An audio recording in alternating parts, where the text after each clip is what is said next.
And welcome back to Hannity. Senator Marco Rubio was very busy on the campaign trail in Florida. He won re-election and is getting ready to serve now his second term. We're happy to have him back on the program. Senator Rubio, congratulations. Welcome back, sir. Thanks, Sean. Thank you. All right.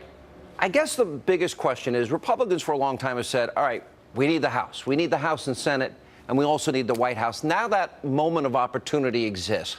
You know Donald Trump's agenda, vetting refugees, building the wall, replacing Obamacare, 15% corporate tax rate, repatriation, energy independence. Are you in general agreement with everything? Do you have issues with some things? And how do you think this agenda will go in the Senate?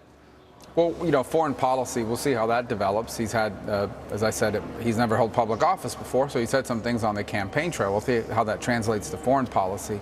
But on the issues of domestic policy, you went through some of them. Here's how I think it plays out. I think we spend the early part of January and February working through, you know, dozens and dozens of nominations, not just to the cabinet, but to all sorts of posts underneath that, and try to get those in place as quickly as possible. We move then to Obamacare's repeal, which I think you'll see happen in the first 2 to 3 months of next year, and in addition begin the work of replacing it, because that's important.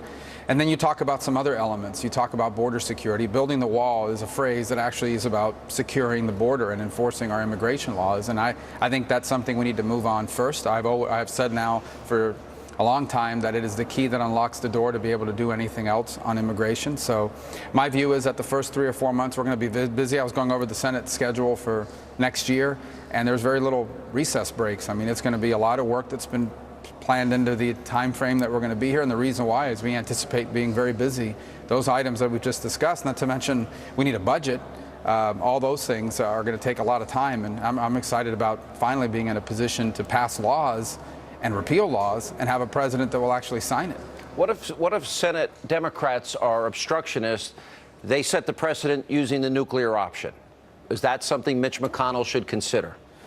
Well, and where would it come into play? And if you look at the nominations, they changed the rules, and now by 51 votes we can get anybody confirmed, except for the Supreme Court.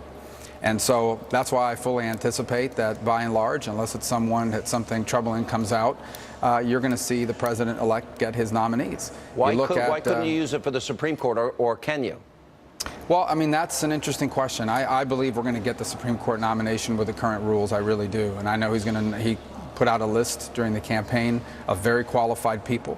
And I believe we'll get that nomination. I really do. And I'll leave it at that for now. But as far as all the other ones are concerned, I think we're going to get through those. A lot of good people, names are being mentioned. Obviously, it's his prerogative to choose them. They'll go through our process here, and we're going to move very quickly on that in the early part of the year.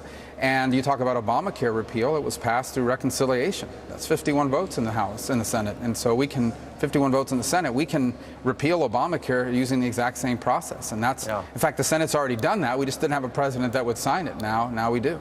Where are your concerns on foreign policy? He said he'd get rid of the Iranian deal. He'd also said he would identify radical Islamists, but he also talked about foreign entanglements. When we went into Iraq, we had brave men and women fight, bleed, and die for cities like Baghdad, Mosul, Ramadi, Fallujah, and the war got politicized. Over 5,000 dead Americans, and then we pull out, and that created a vacuum for ISIS. I think you can argue we did the same thing in Vietnam. Over 58,000 people died. It seems to me foreign entanglements with the political process the way it is just don't work out. Isn't that something we should really try with all we have to avoid? Yeah, well, a couple points. I'm not in favor of entanglements. I am in favor of engagement. And I do think the world is a better place when America is involved in the world in a way that furthers our national security interests. Those are broad pronouncements on the campaign trail. It's a big world. There are a lot of issues on foreign policy that were not discussed during the campaign. I can't, quite standing here now, say here's one area in the world where I think we're going to have a conflict with the president-elect. I'm saying it's possible. It happened under other presidencies in the past. But as I said, you know, you've talked about broad pronouncements in general. I agree. We want to defeat radical Islam. We want to call it for what it is. We want to confront it. We want to defeat it.